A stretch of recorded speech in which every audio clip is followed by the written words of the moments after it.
이거나 가지고 가거라. 그리고 다시는 이 집 문턱 밟을 생각도 하지 마라. 수키가 울먹이며 손을 뻗자 시어머니는 표정 하나 바꾸지 않은 채 옆을 보며 보따리를 건넸습니다. 손길은 차가웠고 말투는 더 차가웠지요. 쾅 하고 닫힌 대문 뒤로 들려오는 것. 남편과 요망한 기생의 비릿한 웃음소리뿐. 그런데 여러분, 산속 움막으로 도망친 수키가 그 보따리를 풀어헤친 순간 온 산천을 울리는 처절한 통곡 소리가 터져 나옵니다. 대체 그 낡은 보따리 속에 무엇이 들어있었기에 수키는 그토록 오열한 것일까요? 쫓겨난 소박대기에서 조선 최고의 거상이 되어 돌아온 한 여인의 서슬퍼런 복수극. 사연 시작 전 구독 한 번만 눌러주신다면 그곳으로 행운이 가득 깃들기를 바라겠습니다.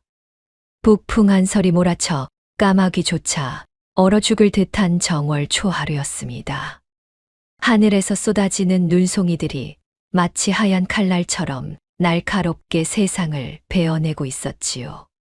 이런 매서운 날씨에 웬만한 집들은 문을 꼭꼭 걸어 잠그고 아궁이 불이 났다며 몸을 녹이기 마련인데 이상하게도 이씨 가문의 육중한 대문이 비명 같은 소리를 내며 활짝 열렸답니다. 이 환양년아, 꼴도 보기 싫으니 당장 내 집에서 꺼져버려라. 어서. 대문 안쪽에서 들려오는 남자의 거친 고함 소리가 한겨울 허공을 가르더니 고지어 얇은 속적삼 차림의 여인 하나가 처참하게 나뒹굴며 마당 한복판 차가운 눈바닥 위로 낮아빠졌습니다. 이 불쌍한 여인이 바로 이씨 가문의 며느리 수키였지요.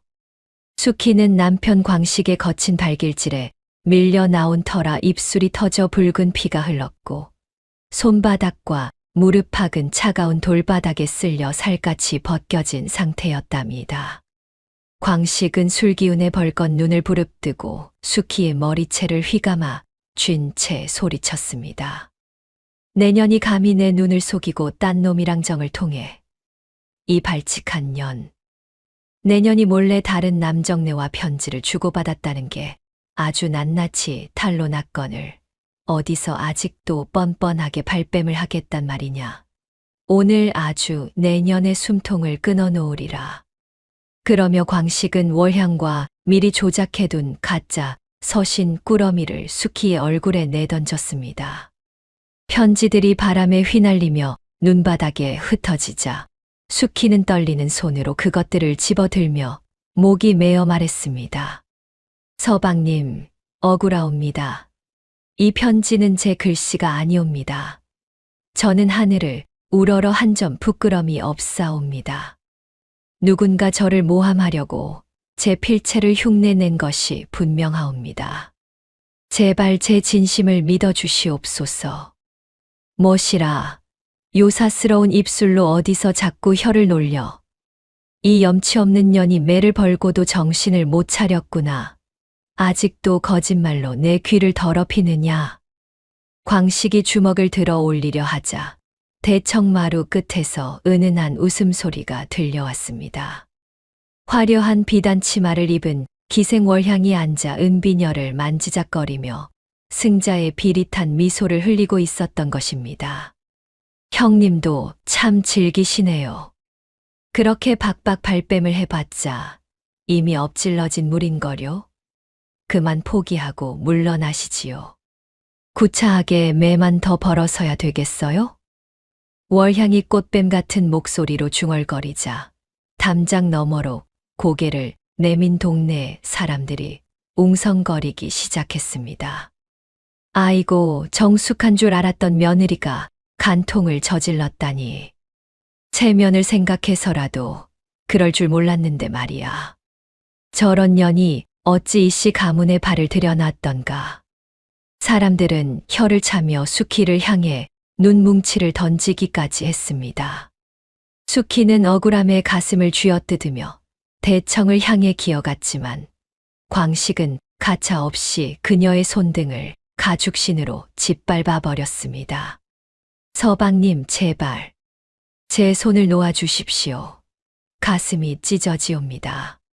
수키의 비명이 하늘을 찌르자 이때 안방문이 거칠게 열렸습니다. 가문의 실권자인 시어머니 박씨 부인이 지팡이를 짚으며 위험 있게 등장한 것이지요. 박씨 부인의 얼굴은 겨울서리처럼 차가웠고 그 눈빛은 칼날처럼 서늘했습니다. 평소에도 무서운 분이셨지만 이날의 박씨 부인은 더욱 무시무시해 보였답니다. 부인은 쓰러진 수키를 싸늘하게 내려다보더니 일말의 동정도 없이 차가운 가래침을 눈바닥에 내뱉었습니다. 가문의 명예를 똥칠한 추잡한 년, 내년 때문에 조상님 뵐 면목이 없구나. 더러운 몸뚱이로 내 집 마당을 더럽히지 말고 썩 물러가라. 그러고는 발치에 놓여있던 때가 꼬죄죄하게 탄 낡고 해진 보따리 하나를 집어들었습니다. 그 보따리는 오래되어 천이 너덜너덜해졌고 매듭은 단단하게 묶여 있어 무엇이 들었는지 알 수가 없었지요. 박씨 부인이 그 보따리를 수키의 머리를 향해 힘껏 던지며 일갈했습니다. 어디서 시끄럽게 울어대느냐. 문중에 수치인 년이니 이거나 들고 당장 꺼져라. 다시는 내 눈앞에 나타나지 말 거라. 보따리가 수키의 어깨를 때리자 그 안에서 무언가 묵직한 것들이 부딪히는 소리가 났습니다. 하지만 수키는 그럴 여유도 없이 다시 한번 광식의 발길질을 당했지요. 광식은 어머니의 서슬퍼런 기세에 잠시 주춤하더니 이내 수키를 대문 밖 길바닥으로 끌고 갔습니다. 내 오늘 너를 죽이지 않은 것만으로도 감사히 여겨라. 다시는 이 집 문턱을 넘보거나 얼씬도 마라. 만약 또 나타나면 그땐 정말 내년 다리를 부러뜨려 놓을 테다. 대문이 닫히는 소리와 함께 수키는 하얀 눈 위에 홀로 남겨졌습니다.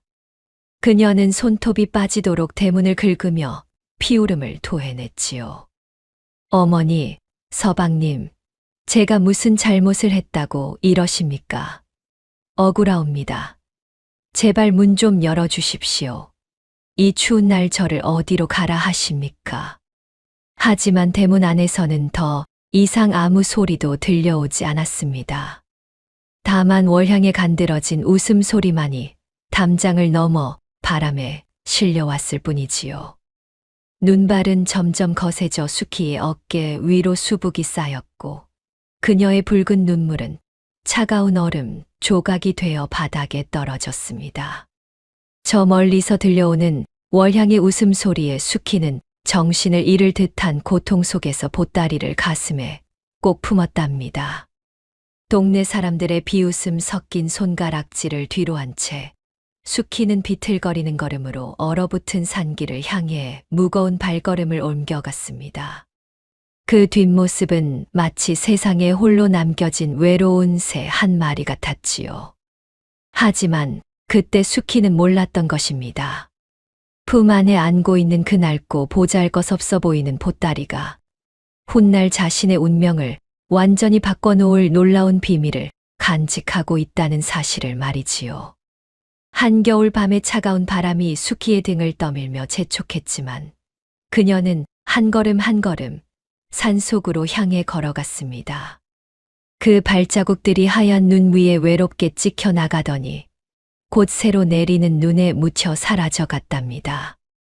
이튿날 밤이 되어서야 수키는 겨우 발을 멈출 수 있었습니다. 살을 애듯 추운 바람을 피해 산속 선앙당 움막으로 기어든 그녀는 온몸이 얼어붙어 손가락 하나 까딱하기 어려운 지경이었지요. 움막은 나뭇가지와 지프로 대충 얽어 만든 것이라 바람이 새어 들어왔지만 그래도 눈보라를 막아주니 천만다행이었습니다. 수키는 떨리는 손으로 마른 풀을 긁어 모아 불이라도 피워보려 했으나 부싯돌조차 제대로 잡을 힘이 남아있지 않았답니다. 하늘님도 참 무심하시지. 내가 무슨 죽을 죄를 졌다고 이 엄동설 안에 산속에서 얼어 죽게 만드신단 말이오. 차라리 이대로 숨이 끊어지면 억울하지나 않지. 이 시린 가슴을 안고 어찌 눈을 감으라고 이러십니까? 아이고, 서글퍼라. 굶주림과 추위에 온몸이 마비되어가는 수키가 선앙당 신령께 하소연을 하며 눈물을 흘렸습니다. 그때 품 안에서 묵직한 무게가 느껴지더니 그제야 시어머니가 던져준 낡은 보따리가 생각났지요. 그래, 죽더라도 이 낡은 보따리 속에 든 거나 좀 걸치고 죽자. 어머님이 마지막에 던져주신 건데 설마 하니 돌덩이가 들어있겠나. 뭐라도 덮을 게 있으면 이 시린 몸뚱이 좀 녹일 수 있겠지. 손이 떨려 매듭도 안 풀리는구나. 수키는 물끄러미 보따리를 바라보았습니다.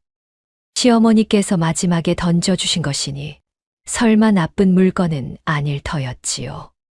혹시 따뜻한 옷가지라도 들어있다면 이 추위를 조금이나마 견딜 수 있을지도 몰랐습니다. 떨리는 손으로 보따리의 단단한 매듭을 풀기 시작했는데 이게 웬일입니까? 매듭이 풀리자마자 그 안에서 묵직한 물체들이 바닥으로 쏟아져 나왔던 것입니다. 낡은 누더기 옷가지 사이로 황금덩이, 세 개가 영롱한 빛을 발하며 눈앞에 나타났습니다. 그뿐만이 아니었지요. 가문의 비기인 금박 문양 초본이 비단천에 곱게 쌓여 있었는데 그 정교함이란 감탄을 자아낼 정도였답니다. 소스라치게 놀란 수키의 눈에 보따리 가장 깊숙한 곳에 숨겨진 누런 한지 꾸러미가 들어왔습니다. 종이의 질감이 보통 것과는 달라 보이더군요. 떨리는 손으로 종이를 펼치니 그곳에는 시어머니, 박씨 부인이 밤을 새웠어 내려간 것으로 보이는 친필 편지가 적혀 있었습니다. 촛불도 없는 어둠 속에서 달빛에 의지에 글자를 읽어내려가던 수키의 얼굴이 점점 창백해졌지요. 편지에는 이런 내용이 적혀 있었습니다. 내 불쌍한 며느리야, 이 편지를 읽고 있다면 내가 무사히 집을 빠져나온 것이니 그나마 다행이구나. 광식이 그 못난 놈이 월향이 그 요망한 년의 꼬임에 홀랑 넘어가서 내 탕국의 독을 타려 했다는 것을 내가 미리 알아차렸느니라. 그대로 두면 내 목숨이 10개라도 모자랄 판인데 어찌 보고만 있겠느냐. 아들의 손에 며느리가 죽는 꼴을 막으려고 내 마음이 찢어지지만 일부러 모질고 독한 시어머니를 자처해 너를 집 밖으로 내보낸 것이란다. 어머님, 어머님이 저를 살리시려고. 그런 줄도 모르고 저는 어머님이 야속하다고 땅을 치며 원망만 했습니다. 어머님, 이 불효막심한 며느리를 용서해 주십시오. 수키의 목소리가 떨렸습니다. 편지는 계속 이어졌지요. 월향이 그년이 내 필체를 흉내내서 가짜 서신을 만들었다는 증거도 이 보따리 바닥에 넣어두었으니 훗날 때가 되면 요긴하게 쓰거라. 지금 당장은 앞뒤 보지 말고 평안도 대동강변에 있는 박 주사를 찾아가거라. 내 친척이니 내 이름을 대면 너를 극진히 받아줄 것이다. 그곳에서 상단을 일으켜 보란 듯이 성공하거라.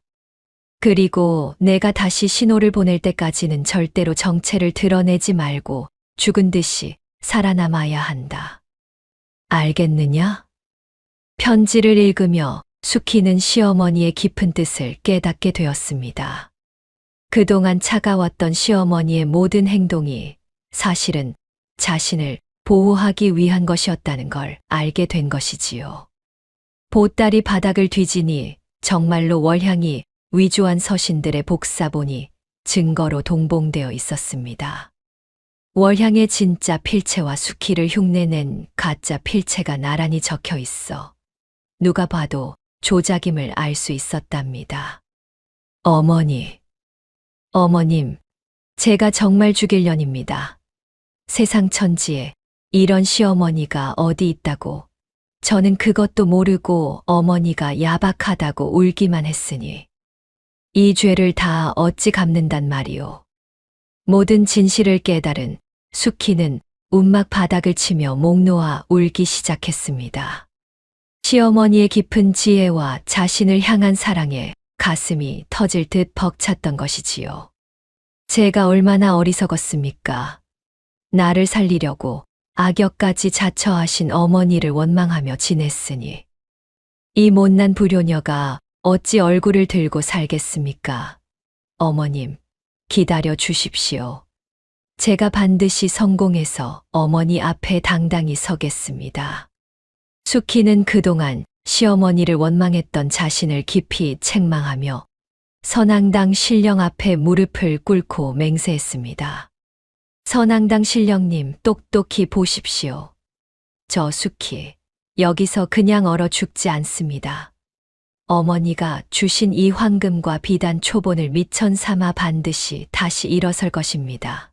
어머니 은혜에 100배, 1000배로 보답하고 내 인생을 망치려 한 그 짐승 같은 광식이랑 요망한 월향이 그년 놈들을 한꺼번에 쓸어버릴 것입니다. 두고 보십시오, 신령님. 그러고는 보따리 속에 든 황금과 비단 초본을 옷 안감에 단단히 꿰매어 누구도 눈치채지 못하게 철저히 갈무리했습니다. 이것들은 앞으로 자신이 다시 일어서기 위한 소중한 미천이 될 터였지요. 새벽 달기 울 무렵 수키는 시어머니가 지시한 대로 평안도를 향해 길을 나섰습니다. 험한 산길을 넘으며 발걸음을 재촉하는 그녀의 뒤로 선앙당에는 아직도 희미한 달빛이 남아 있었답니다. 눈보라가 잦아든 자리에 수키의 눈빛은 더 이상 슬픈 며느리가 아니었습니다. 그 속에는 강인한 복수자의 서슬이 차갑게 번뜩이고 있었지요. 시어머니가 던져준 보따리는 단순한 구휼품이 아니었습니다. 그것은 곧 가문을 되살릴 희망의 씨앗이자 악인들을 응징할 복수의 설계도였던 것이지요.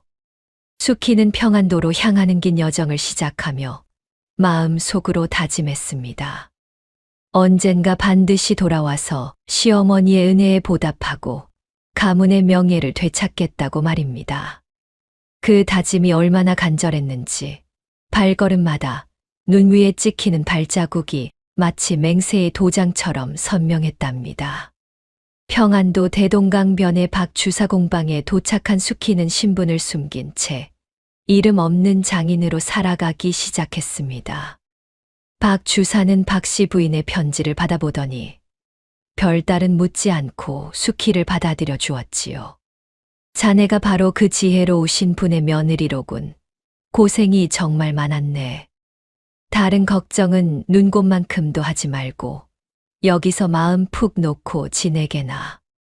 내 비록 힘은 없으나 자네 하나 지켜줄 울타리는 되어줄 수 있으니 말이요. 주사님, 이 은혜를 어찌 다 갚아야 할지 모르겠습니다. 갈 곳 없는 저를 거두어 주셨으니 죽을 힘을 다해 일해서 반드시 이 은혜를 갚겠나이다. 정말 고맙습니다, 주사님. 수키는 밤낮 없이 배틀 앞에 앉아 천을 짜기 시작했습니다. 그녀는 시어머니가 전해준 금박 자수 도안을 매일 밤 호롱불 아래서 연구하며 세상에 없던 새로운 비단을 만들어내려 애썼지요. 한 달, 두 달이 지나자 수키의 손끝에서 신비로운 비단이 탄생했습니다. 달빛을 머금은 듯 영롱한 광택이 흐르는 그 비단은 보는 이들의 넋을 빼앗을 만큼 아름다웠답니다. 세상에나 박 주사 평생에 이런 비단은 난생 처음 보겠소. 이게 정녕 사람 손으로 짠 것이란 말이오? 비단에서 어쩜 이리 고운 달빛이 쏟아지는지. 자네 정말 대단한 재주를 가졌구먼. 박 주사가 감탄하며 수키의 비단을 들어 올리자 햇빛에 비친 비단이 마치 살아있는 듯 일렁거렸습니다. 사람들은 이 비단을 달빛 비단이라 부르기 시작했지요.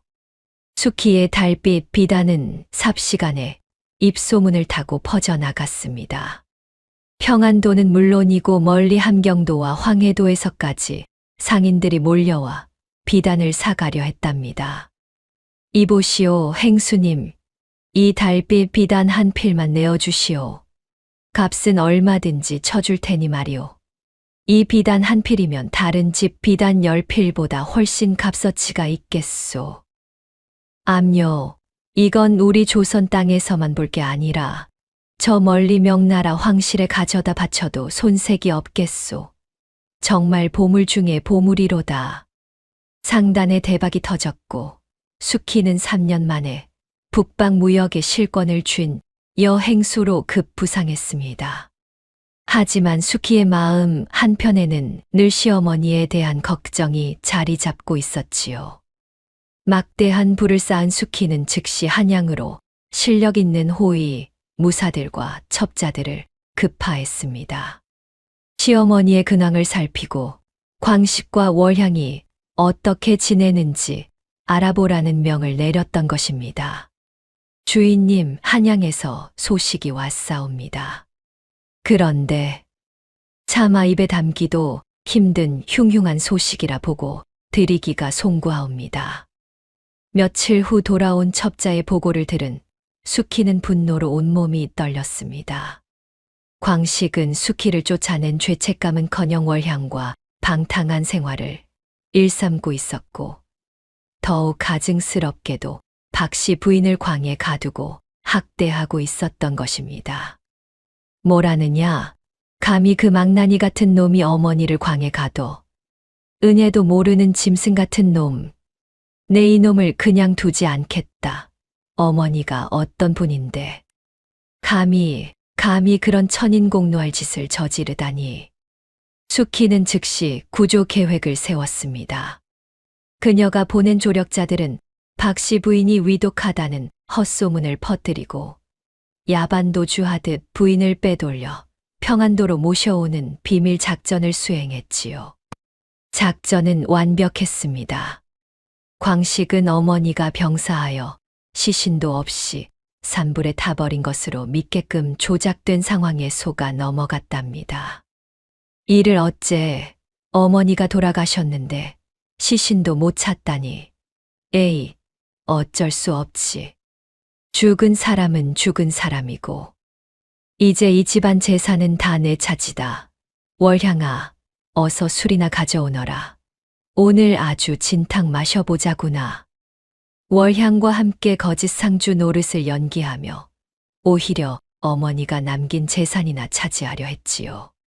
한편 평안도에 도착한 박씨 부인과 숙희는 깊은 별채에서 재회했습니다. 고부는 서로를 끌어안고 눈물을 흘리며 그동안의 고초를 털어놨지요. 어머니, 얼마나 무서우셨습니까? 그 좁고 차가운 광 속에서 얼마나 고생을 하셨어요. 제가 너무 늦게 모시러 가서 정말 죄송합니다, 어머니. 내 딸아, 아니 이제는 훌륭한 여행수구나. 울지 마라. 내가 이렇게 훌륭하게 자리를 잡고 나를 구해 주었으니 나는 이제 더 바랄 게 없단다. 장하고 장하다. 내 며느리야. 박씨 부인은 숙희의 성공을 기뻐하면서도 광식과 월향을 완전히 응징할 계획을 세우자고 제안했습니다. 숙희야, 이제 때가 되었구나. 저들을 그냥 두어서는 가문의 뿌리가 썩어 문드러질 게야. 그 망나니 아들과 요망한 계집의 죄를 낱낱이 밝혀서 모두 제자리로 돌려놓아야 한다. 알겠느냐? 고부는 광식과 월향을 파멸시키기 위한 7년의 장기 계획을 수립했습니다. 박씨 부인은 평안도의 깊은 별채에 은신하며 숙희가 보내주는 한양 소식들을 바탕으로 광식의 모든 죄상을 일기로 기록해 나갔지요. 한편 숙희는 한양의 포목 시장을 은밀히 조종하기 시작했습니다.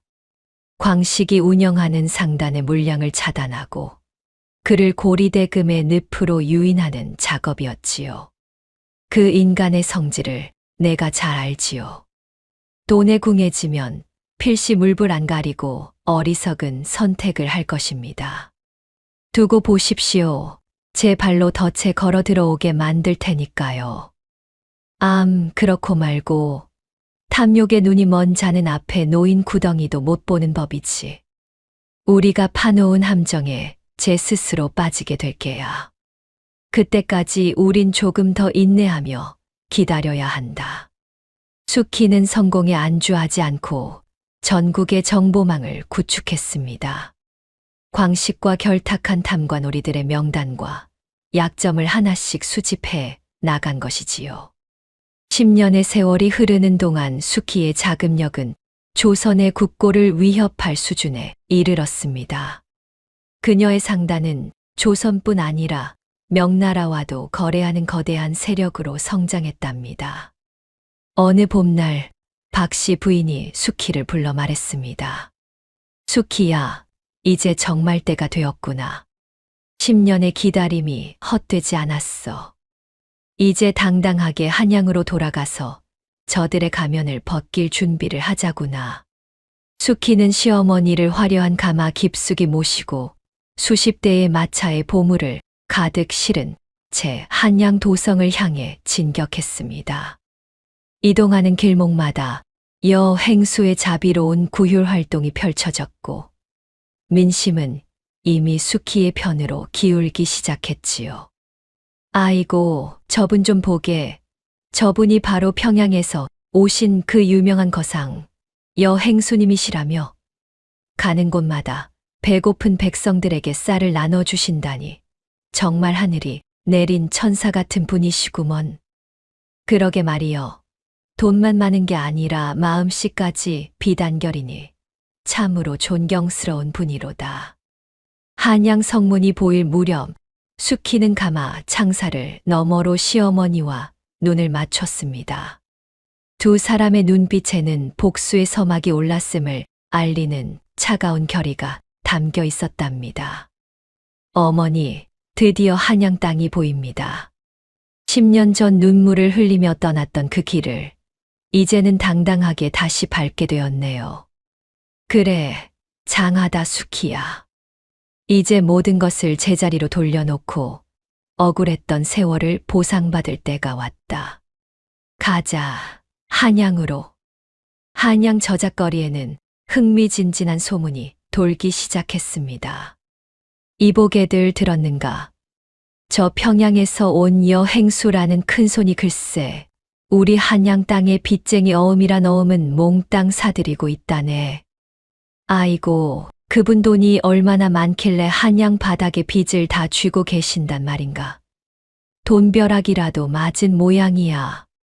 온 장안이 술렁이는 가운데 수키는 과거 자신이 쫓겨났던 이씨 가문 바로 맞은편에 웅장한 대저택을 짓기 시작했습니다. 그 규모가 얼마나 컸던지 대궐 못지않다는 말이 나올 정도였지요. 수키는 그 저택 가장 깊은 별채의 시어머니 박씨 부인을 안전하게 모셨습니다. 아무도 부인이 살아있다는 사실을 눈치채지 못하도록 철저히 비밀을 지켰답니다. 한편 광식은 어떻게 지내고 있었을까요? 그는 술과 노름에 찌들어 가문의 문중 땅까지 저당 잡힌 채 빚더미에 올라앉은 신세였습니다. 자신을 압박하는 큰손이 누구인지도 모른 채 어음만 남발하며 하루하루를 연명하고 있었지요. 이놈의 영감탱이야. 또 돈을 꿔달라고. 에라, 이 화상아. 내가 지금까지 노름판에 처박은 돈이 산더미 같은데 아직도 정신을 못 차렸느냐. 월향마저 이제 늙고 초라해진 광식의 곁을 떠날 준비를 하고 있었습니다. 그녀는 집안의 마지막 보물인 가업 비기 서류를 훔쳐 달아나려 꾀를 부리고 있었답니다. 저 망난이랑 같이 있다간 나까지 굶어 죽게 생겼지. 이 비단자는 비법 서류만 있으면 어디 가서든 떵떵거리고 살 텐데. 요걸 챙겨서 오늘 밤에 당장 튀어야겠다.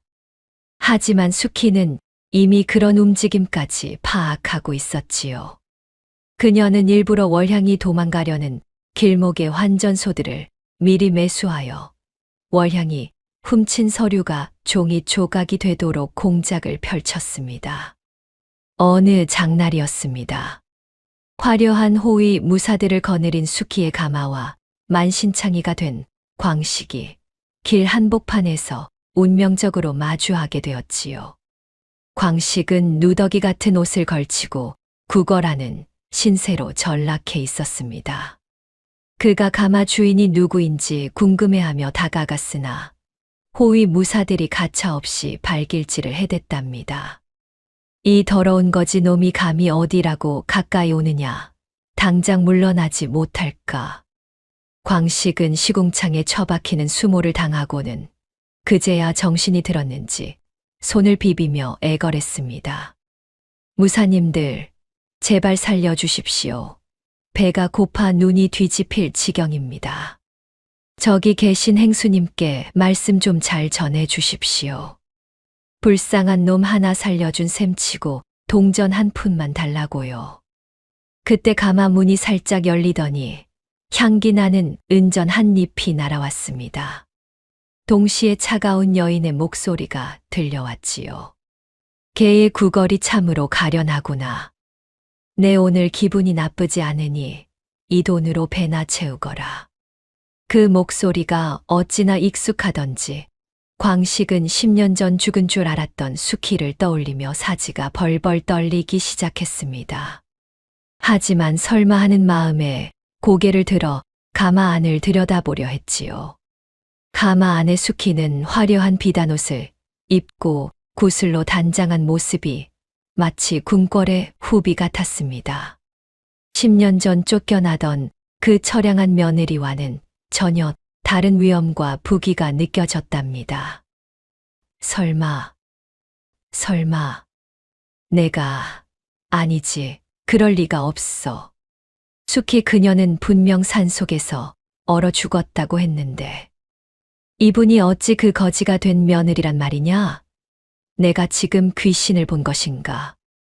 광식이 떨리는 목소리로 중얼거리자 수키는 차가운 웃음을 지으며 가마 문을 닫아버렸습니다. 여봐라, 어서 가자꾸나. 저런 더러운 것이 내 눈을 더럽히니 기분이 상하는구나. 가마가 지나간 후 광식은 그 자리에 주저앉아 정신을 차릴 수 없었습니다. 분명히 죽었다고 들었던 수키가 이렇게 떵떵거리며 나타났으니 귀신을 본 것인지 꿈을 꾸는 것인지 알 수가 없었지요. 그 무렵 수키는 이씨 가문의 빚을 근거로 대문 현판에 딱지를 붙이는 일을 진행하고 있었습니다. 광식의 마지막 자존심마저 짓밟아 버려는 계획이었지요. 뭐라고, 이놈들아, 당장 멈춰라. 우리 집 대문에 이게 무슨 짓이냐. 감히 누구 집이라고 압류 딱지를 붙여. 소식을 들은 광식이 허겁지겁 달려왔지만 이미 관아의 포졸들이 대문을 봉인한 후였습니다. 그는 월향을 의심하며 서로의 머리채를 잡고 저작거리 한복판에서 흙탕물을 뒤집어 쓰며 싸우는 추태를 보였지요. 이 요망한 년, 내년이 집안 물건을 몰래 다 훔쳐다 팔아먹은 거지. 그래서 우리 집이 이 꼴이 된 거 아니냐 말해봐, 이년아. 이 미친 영감탱이가 누굴 탓해. 내가 노름판에 미쳐서 조상님 땅까지 다 날려먹고선 이제 와서 나한테 난리야? 차라리 죽어버려라, 이 인간아. 아이고, 저 인간들 꼴 좀 보게. 한때는 양반임내 하더니 이제는 길바닥에서 개처럼 싸우네 그려. 세상일 참 모를 일이야. 구경하는 사람들은 손가락질하며 비웃었습니다. 한때 양반 행세를 하던 자들이 개꼴 사납게 싸우는 모습을 보니 세상 일이 참으로 무상하다는 생각이 들었던 것이지요. 한편 수키는 한양의 탐관오리 사또에게 접근하여 협상을 벌이고 있었습니다. 그가 과거에 저지른 비리 장부를 내밀며 이번 심판에서 중립을 지킬 것을 압박했지요. 사또님, 이 장부를 좀 보시지요. 어느 마을에서 뇌물을 받고 어느 과부의 땅을 빼앗았는지 아주 상세히 적혀 있답니다. 이런 게 임금님 귀에 들어가면 목이 10개라도 모자라시겠지요?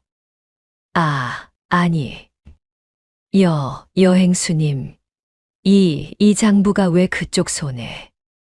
제발 살려주십시오. 시키는 대로 다 할 테니 그 장부만은 제발. 사또는 식은땀을 흘리며 수키의 제안을 받아들일 수밖에 없었습니다. 권력도 돈 앞에서는 무력했던 것이지요.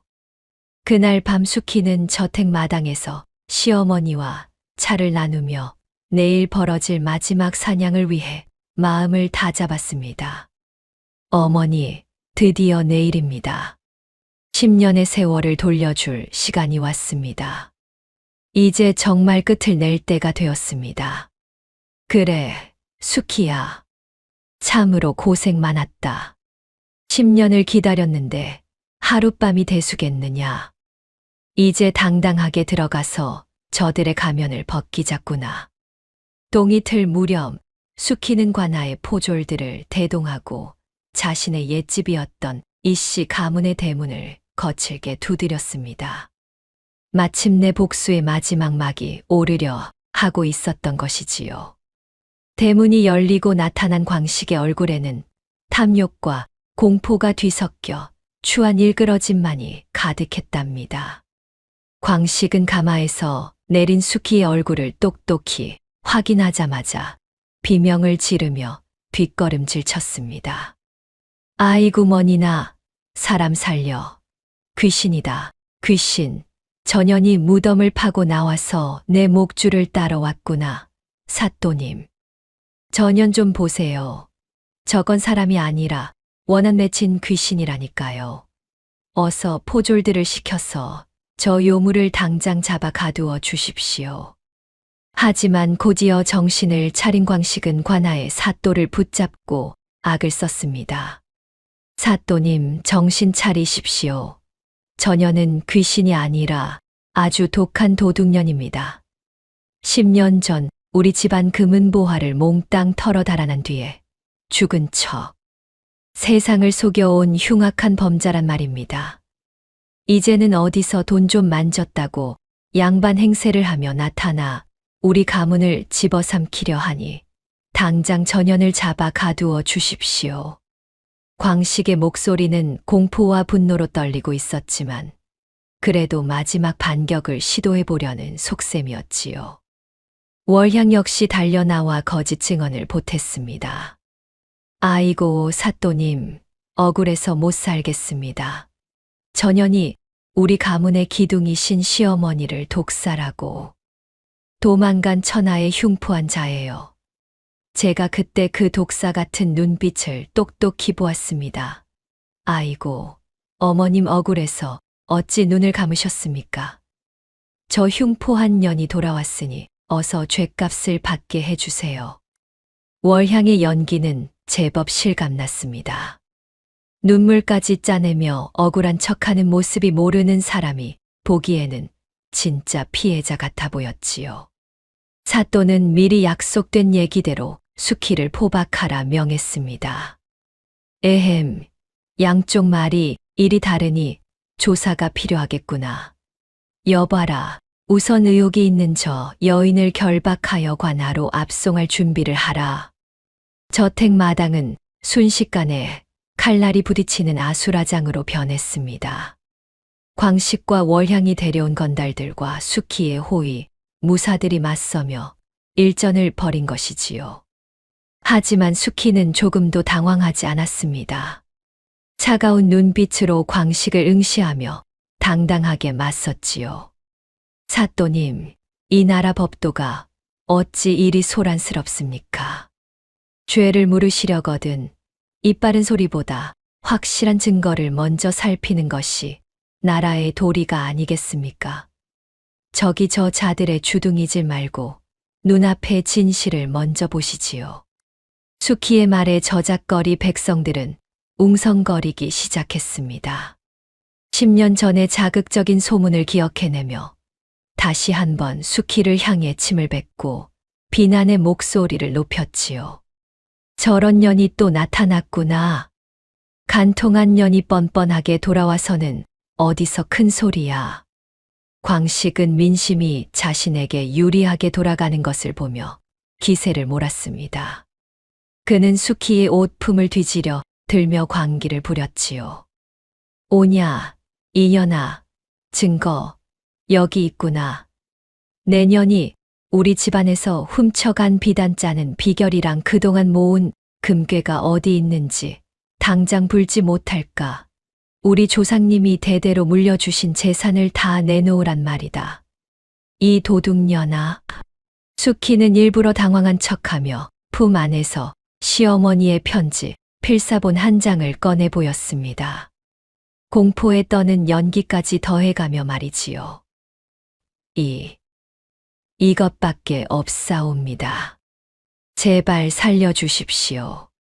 제가 가진 것은 정말 이것뿐이오니 다른 것은 정말 모르겠나이다. 제발 자비를 베풀어 주십시오.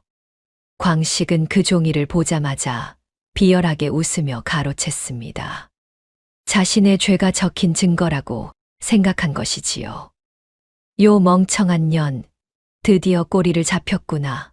사또님, 이것 좀 보십시오. 이게 바로 인연이 우리 집안 물건을 훔쳤다는 증거입니다.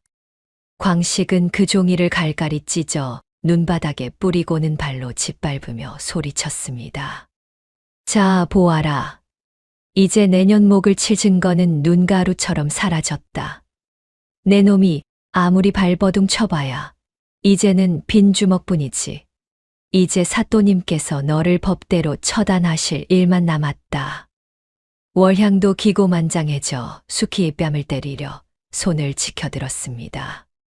이 뻔뻔한 년이 아직도 꾀를 부리려 하는가. 내년 때문에 우리 집안이 풍비박산 났으니 오늘 아주 매운맛을 보여주마. 사또는 이제 수키에게 압수수색 명령을 내리려 입을 뗐습니다. 증거도 없으니 이제 몸을 수색하여 숨긴 장부를. 하지만 바로 그 순간이었습니다. 수키의 저택 별채 문이 천천히 열리며 묵직한 지팡이 소리가 마당의 정적을 깼던 것이지요. 지팡이 소리가 한 걸음씩 다가올 때마다 마당에 있던 모든 사람들의 시선이 그쪽으로 쏠렸습니다. 누가 나타나는 것인지 궁금해하며 목을 빼고 바라보았지요. 하얀 소복을 입고 서슬퍼런 눈빛을 한 박씨 부인이 호위 무사들의 부축을 받으며 마당 한가운데로 걸어 나왔습니다. 그 위엄이 얼마나 대단했던지 마당에 있던 모든 사람들이 숨을 죽이고 지켜볼 수밖에 없었답니다. 10년 전 장례까지 지냈던 어머니의 등장에 광식은 눈이 뒤집혔습니다. 귀신이다. 어머니는 분명히 10년 전에 돌아가셔서 내가 제사까지 지냈는데 저건 사람이 아니야. 저리 가. 내 몸에 손대지 마. 그는 그 자리에 주저앉아 오줌을 지리며 벌벌 떨었습니다. 월향 역시 얼굴이 새파랗게 질려 말을 잊지 못했지요. 박씨 부인은 찢겨 나간 종이 조각들을 지팡이로 가리키며 한치의 흔들림 없는 목소리로 말했습니다. 이 금수만도 못한 놈아. 애미가 눈을 시퍼렇게 뜨고 살아있거늘 누구더러 죽었다고 주둥이를 놀리느냐. 내 놈이 정녕 내 피를 이어받은 아들이 맞단 말이냐. 천벌이 무섭지도 않느냐. 그 음성이 얼마나 위험 있었던지 구경하던 백성들까지 모두 엎드려 절을 할 지경이었습니다. 수키는 비로소 차가운 미소를 지으며 광식에게 말했습니다. 광식아, 내가 방금 찢어버린 것은 어머니가 일부러 만드신 가짜 미끼였다. 진짜 증거는 바로 여기 어머니의 손에 들려 있느니라. 이제 내 놈들의 거짓 연극도 끝이 났구나. 광식과 월향의 얼굴에서는 마지막 희망마저 사라져갔답니다. 박씨 부인은 광식의 얼굴에 지팡이를 겨누며 천둥 같은 목소리로 포효했습니다. 이 금수만도 못한 놈아. 애미가 눈을 시퍼렇게 뜨고 살아있거늘 감히 누구더러 죽었다고 주둥이를 놀리느냐. 내 놈이 정녕 내 피를 이어받은 아들이 맞단 말이냐. 조상님 무서운 줄 모르는 패륜한 놈 같으니라고. 그 기세에 눌린 사또는 황급히 말해서 내려 땅바닥에 엎드렸습니다. 박씨 부인이 내민 가문의 인장과 왕이 하사한 효부 표창장을 확인하고는 혼이 빠진 듯 떨어댔지요. 아이고, 이 무지한 소인이 눈이 어두워 대부인 마님을 몰라 배웠사옵니다. 제발 목숨만 살려주십시오. 마님, 제가 정말 죽을 죄를 지었나이다. 부인은 품 안에서 10년 동안 가슴에 품고 살았던 서신 꾸러미를 꺼내 펼쳐 보였습니다. 그것은 바로 광식과 월향이 수키를 독살하려 모의했던 진짜 원본 서신이었지요. 자, 보아라. 이게 바로 내 놈이 10년 전에 월향이 그 요망한 것과 짜고 내 며느리를 죽이려 했던 증거다. 내가 아들이 살인자가 되는 꼴을 참아 못 보겠어서 내 손으로 직접 며느리를 쫓아내어 목숨을 구한 것이다. 이제라도 내 죄를 알겠느냐. 박씨 부인의 말 한마디 한마디가 광식의 가슴을 비수처럼 찔렀습니다. 그제야 어머니가 왜 그토록 차갑게 대했는지 깨달았지만 이미 때는 늦어버렸지요. 부인은 또한 별채 은신 기간 동안 작성한 두꺼운 기록부를 사또에게 건넸습니다. 광식이 어머니를 학대하고 가산을 탕진한 상세한 죄악의 기록이 낱낱이 적혀 있었답니다. 사또는 똑똑히 보시오. 이 기록부가 바로 저놈이 10년 동안 저지른 패륜의 역사요. 애미를 광에 가두고 밥도 안 주며 구박한 일부터 조상님 땅을 노름판에 팔아먹은 일까지 단 하루도 빠뜨리지 않고 내 손으로 직접 적었노라. 이것보다 더 확실한 증거가 어디 있겠소. 월향은 사색이 되어 담장을 넘으려 했으나 미리 대기하고 있던 수키의 상단 무사들에게 머리채를 잡혀 개처럼 끌려 내려왔습니다. 이놈들아, 이거 놓지 못해. 내가 뭘 잘못했다고 이러는 거야. 난 아무 죄도 없어. 다 저 영감이 시켜서 한 일이란 말이야. 나 좀 살려줘. 하지만 아무도 월향의 말에 귀 기울이지 않았지요. 오히려 구경하던 백성들이 그녀를 향해 돌멩이와 오물을 던지기 시작했답니다. 이 요망한 불효시 같은 년, 내년이 우리 동네 귀한 며느리를 내쫓고 집안을 풍비박산냈구나. 당장 전연을 쳐 죽여라. 박씨 부인은 광식에게 마지막 선고를 내렸습니다. 이광식, 너는 이제 내 아들이 아니다. 우리 가문의 이름을 더럽히고 애미를 죽이려 한 벌레만도 못한 놈.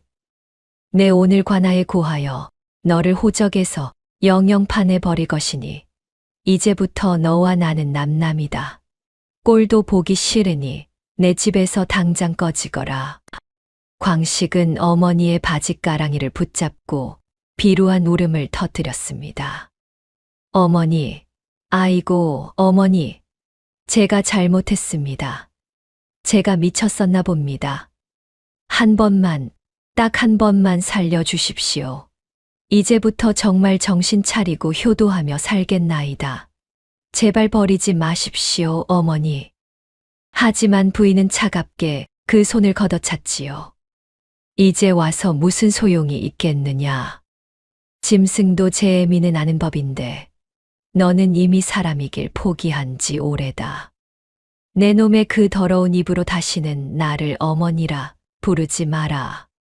수키는 그동안 박씨 부인을 은밀히 보필하며 복수를 도왔던 상단 정보원들을 하나하나 소개했습니다. 광식의 숨통을 완전히 끊어놓기 위한 마지막 작업이었지요. 서방님, 이분들을 잘 보십시오. 지난 10년 동안 서방님이 노름판에서 무슨 소리를 했는지, 기방에서 월향과 어떤 작당을 했는지 전부 지켜본 증인들이 옵니다. 하늘이 무서운 줄 모르고 저지른 일들이 오늘 이렇게 다 드러나는구먼요. 한양 곳곳에 숨어 있던 정보원들이 줄줄이 나타나 광식과 월향의 죄상을 증언했습니다. 노름판에서 어머니 욕을 한 일, 월향과 함께 기방에서 노란한 일, 심지어 어머니를 광에 가둔 일까지 모든 것이 낱낱이 폭로되었답니다. 맞습니다. 제가 똑똑히 들었습니다.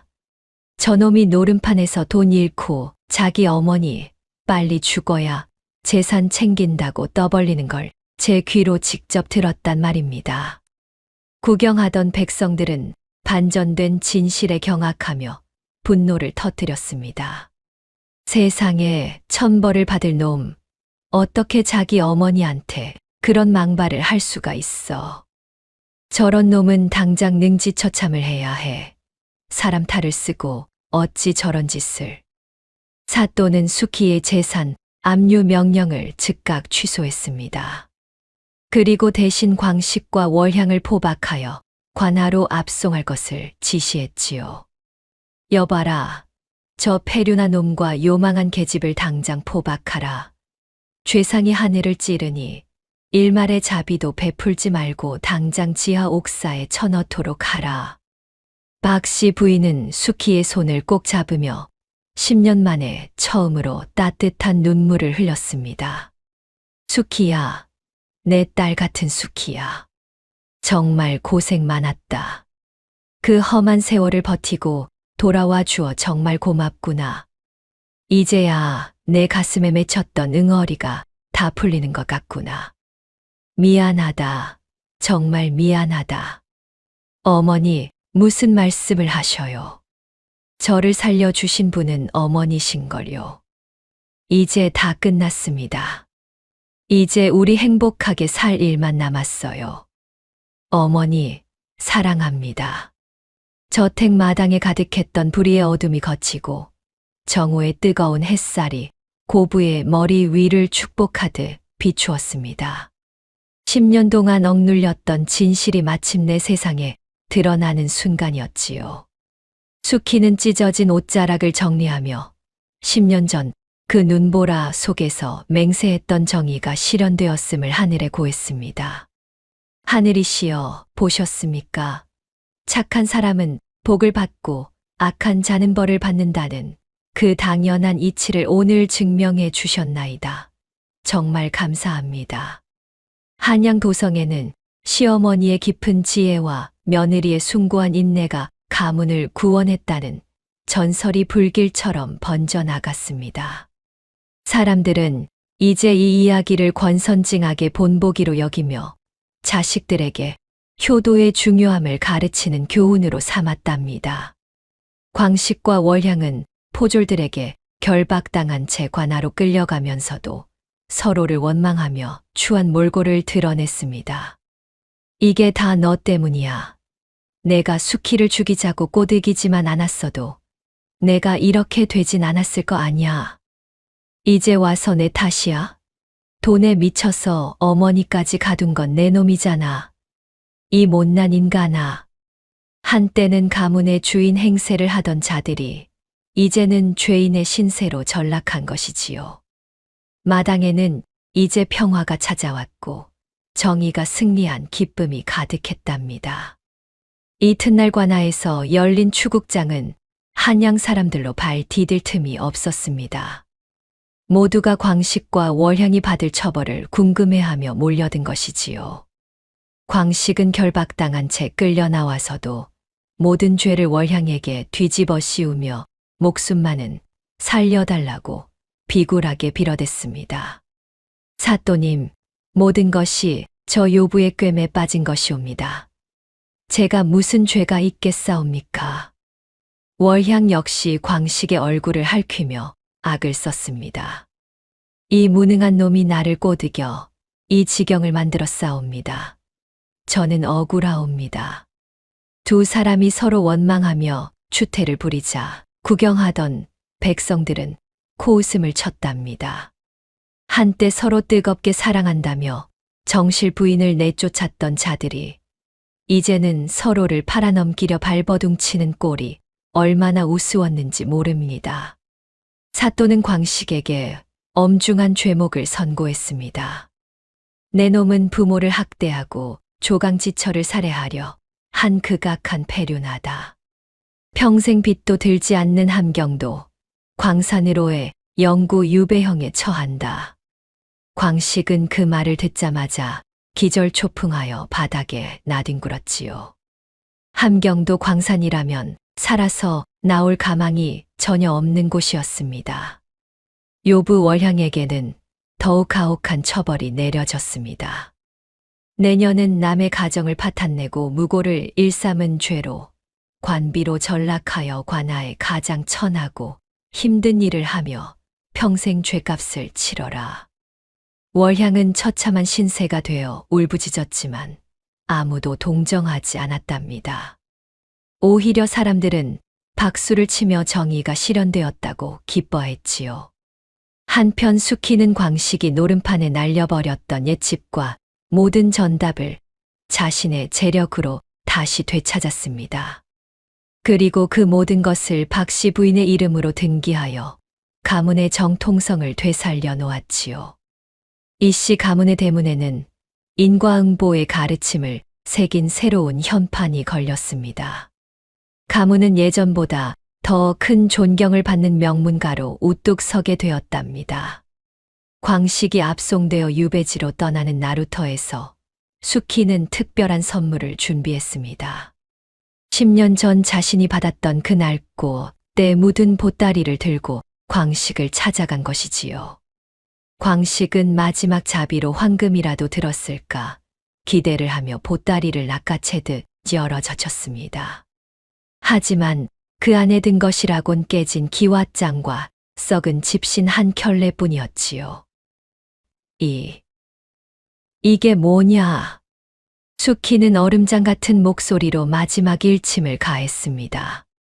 이것이 내가 나에게 주었던 10년의 세월이니 평생 뼈에 새기며 살아라. 광식은 그제야 자신이 숙희에게 저질렀던 일들이 어떤 것인지 깨달았습니다. 하지만 이미 모든 것이 늦어버린 후였지요. 유배지로 끌려가는 광식의 뒤로 백성들의 욕설과 돌멩이가 비처럼 쏟아졌습니다.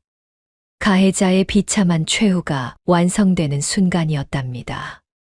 숙희는 월향이 노역하는 관아 마당에도 들렀습니다. 그녀가 10년 전 숙희에게 던졌던 차가운 눈뭉치를 똑같이 돌려주며 인과응보를 실천한 것이지요. 내가 나에게 준 것을 그대로 돌려주노라. 권선징악의 결과에 감복한 한양 사람들은 여행수의 상단을 적극 지지했습니다. 숙희의 사업은 전국으로 번창하게 되었지요. 숙희는 광식이 탕진했던 재산의 몇 배를 가난한 백성들에게 곡식과 옷감으로 나누어 주었습니다. 가문의 덕망을 만천하에 떨치며 진정한 양반가의 풍모를 보여준 것입니다. 악인들이 사라진 자리에 진정한 평화가 찾아왔습니다.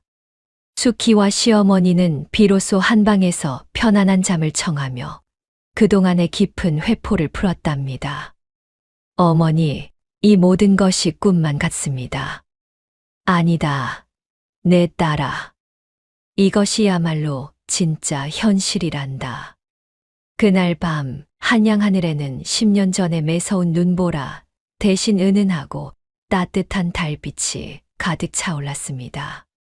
정의가 승리하고 진실이 밝혀진 세상에는 이처럼 아름다운 빛이 내려오는 것이지요.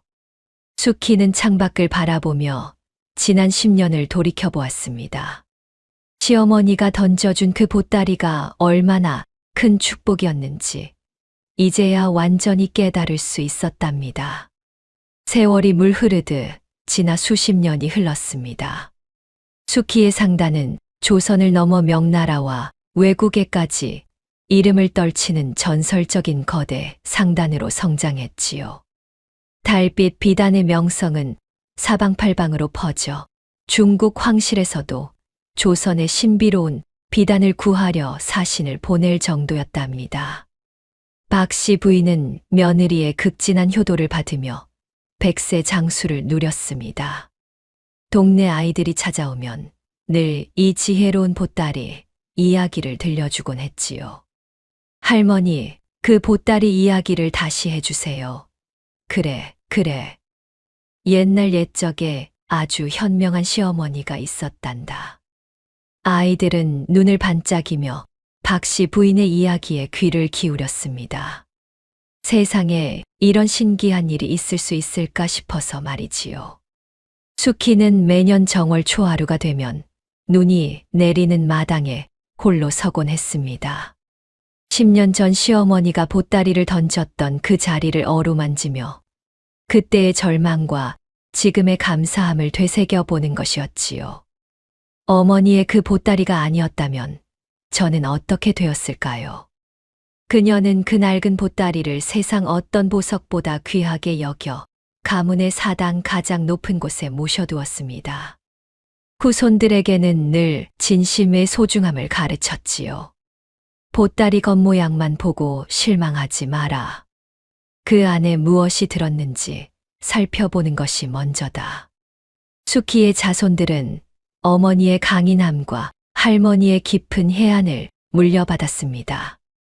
권력보다 백성을 먼저 생각하는 훌륭한 인재들로 자라나 조선 팔도에서 존경받는 명문가의 후예가 되었답니다.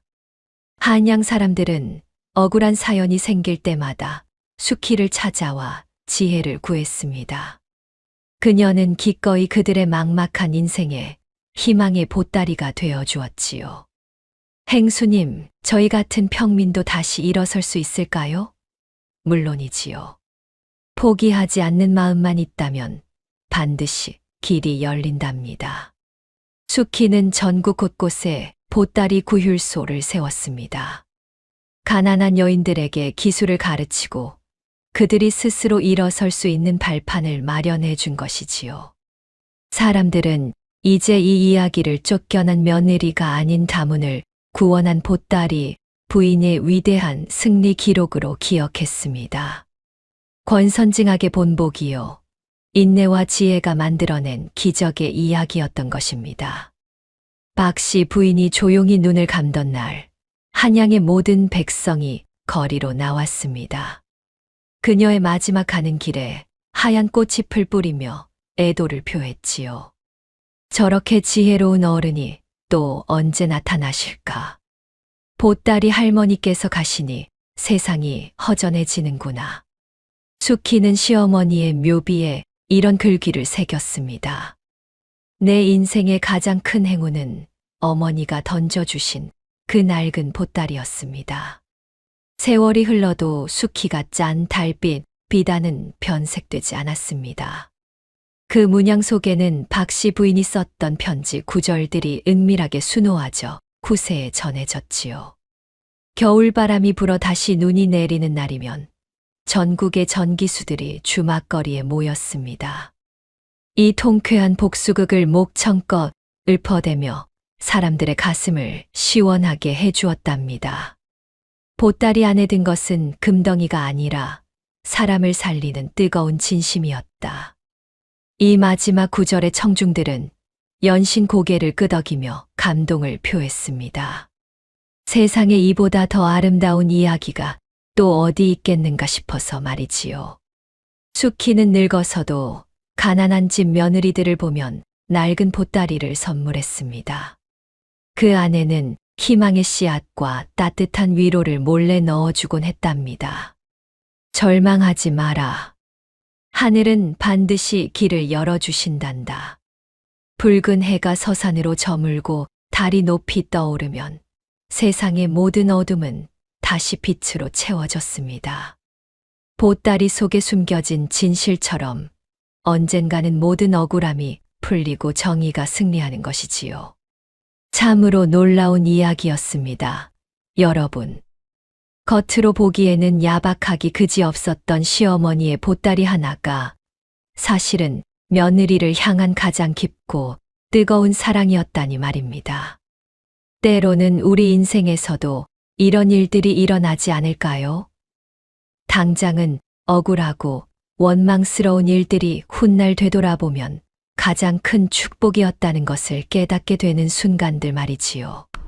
수키처럼 절망의 나락에서도 포기하지 않는 마음, 박씨 부인처럼 진정한 사랑은 때로 모진 모습을 하고 나타날 수도 있다는 지혜, 그리고 선은 반드시 승리한다는 희망을 이 이야기는 우리에게 전해줍니다.